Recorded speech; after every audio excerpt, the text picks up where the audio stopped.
No, all good. I apologize for not calling earlier. Like I was saying, our sound check got pushed and then ended up going to the House of Representatives for a while, which was sort of odd. And anyway, yeah. Long story short, I apologize I didn't call earlier. I'm usually really good about interviews and stuff like that. So. Okay. I'll make it real quick. Just first question. Been a fan, so I've heard you say before that the first songs you ever made were influenced by the city of Los Angeles. So I was curious, has there been another city that has influenced any of your music since, or has it always been Los Angeles? Oh, totally. I mean, I think, Till Sunrise was a song that came out of a night in Toronto, and sort of, well, that's not entirely true, but, yeah, the answer to that question is absolutely. I feel like, especially since I've started touring and getting to see more places, all sorts of places have really influenced, songs. And, for me, it's a lot more about moments than it is about cities necessarily.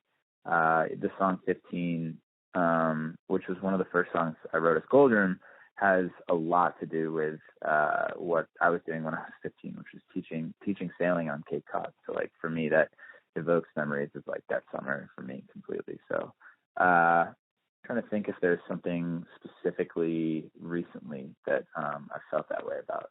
I'm always making stuff on the road too. So, in a lot of cases, things will start in certain cities and they'll always have that connotation for me. So your new EP, it's like you never went away. I'm curious, how did that project come about? And I guess what inspired you to make the EP?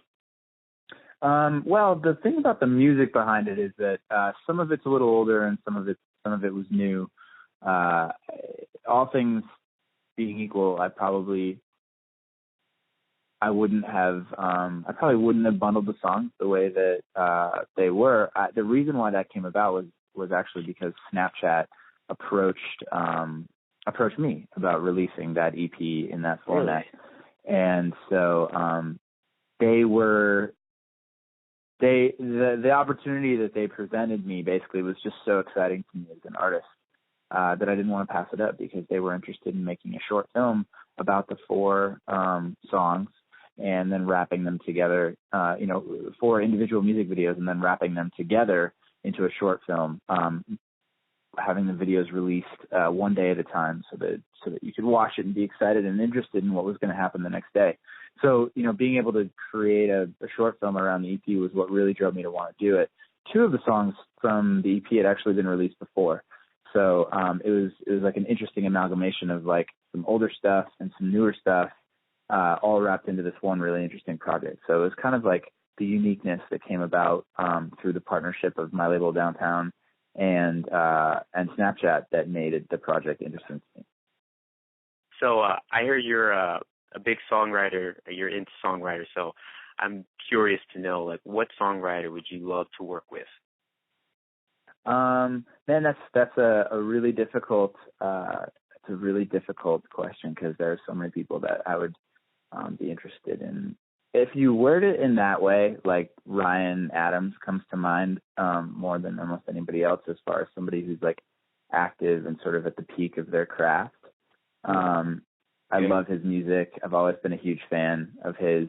And I suppose, with collaborators, I tend to really like to work with sort of unproven, unknown people.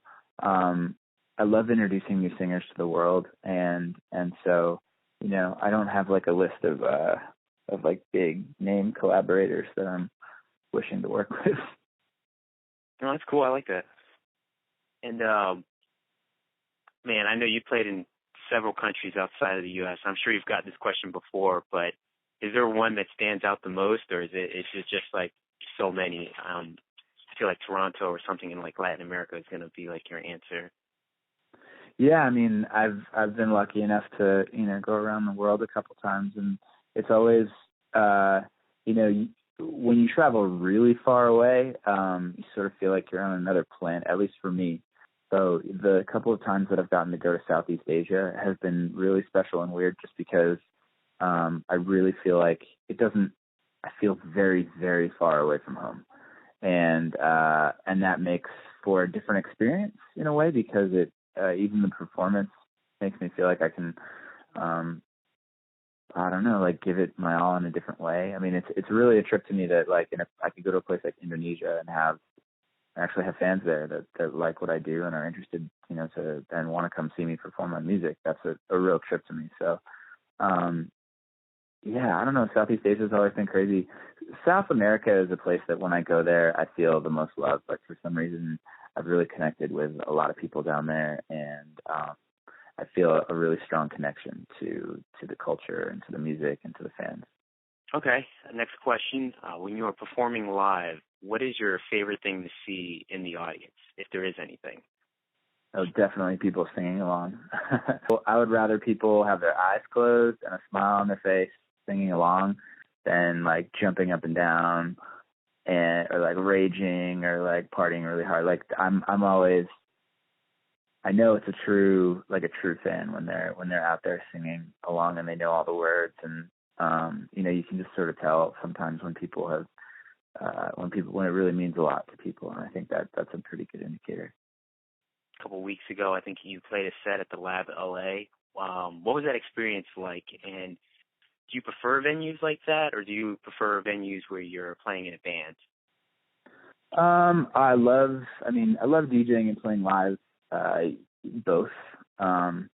DJing was never like the thing that I did because I couldn't play live or something like that. Like I think is true with a lot of electronic artists. And I'm not like a dude from a band that DJs on the side either. Like DJing is an important art form to me, and I really love doing it.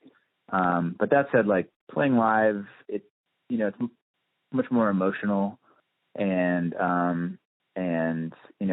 think you can make a much better connection with people. So for me, I really love playing live. The Mixed Mag set was cool because it was a back-to-back set with my friend Wes, who goes by Lay Youth, and it's really it's a really interesting improvisational process when you're playing a DJ set where you're trading songs with somebody else, because you're not only reading the audience, but you're also reading the person that you're playing with. And so it's this really interesting dynamic of how to move forward and, how to take the set where you're interested in taking it, but listening to what the other person's doing. So that set was cool. Yeah, it's exciting. But if you weren't a musician, what would you be doing and why? Oh, for me, this isn't a hard question. Oh, really? If music went away like tomorrow, I'd be running a sailing school. Like, I've had more jobs having to do with sailing than anything else in my life. Even after I graduated college, I spent a year running a brand new community boating program in Bourne, Massachusetts, and sailing is like my other life passion besides music. And so, yeah, if it went away, like right away, I would go teach people how to sail every day. Besides the cheesesteaks, what are you most looking forward to when you perform in Philly? Well, it's our first live show in Philly in a long time. And the last couple times I've been to Philly, I've DJ'd at the Dolphin Tavern, and it's been really, really great. Like a lot more people have come, and the energy's just been amazing. And so I'm really excited to come back and for us to play live. I know that, yeah, I'm really excited about the performance. I don't say that about a lot of cities. I'm like excited for like you said, like food or something else. But Philly's like specifically been a place that I've been really excited to get to because I can't wait to play live music for a lot of the people there for the first time. What are your top 3 shows on Netflix? I do share it with my wife, so I can't tell you for sure. But I think if you go on and see what our most recently watched is, I'm guarantee you that,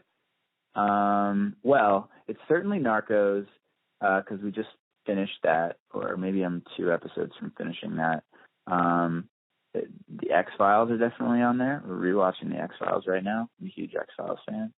Cool. And we were watching *Halt and Catch Fire*, which is kind of cool. I wasn't necessarily a huge fan of that. But we go back and rewatch Friday Night Lights a lot, so I'm not sure if it's on Netflix, though. Gotcha. Friday Night Lights was great. Cool. Maybe Narcos and X-Files. You'll probably find some music documentaries past that. Yeah, cool. Is there something that from the audience distracts you that an audience done? Or has there ever been something that basically when you were performing live that an audience member did and kind of distracted you while you were on set? I mean, that's a great question. And I've definitely had people do things that could or should have I mean, to be honest, like eye contact can be very distracting, right? I mean, like if you make eye contact with somebody that you don't know before, even especially like that's the most intimate setting, you know, like I'm singing a song, you know, so it can be like a very intimate thing to make eye contact with people, and that can be like pretty distracting from time to time. People have definitely done very distracting things to me, whether it's like try and pass me their phone with a note on it, or, you know, with DJ sets, like people feel like they can come up to me or do whatever. You know, I've had maybe people have exposed themselves to me a couple of times. So that could be potentially distracting. I think maybe getting flashed is probably the most distracting thing that's happened to me while I've been playing.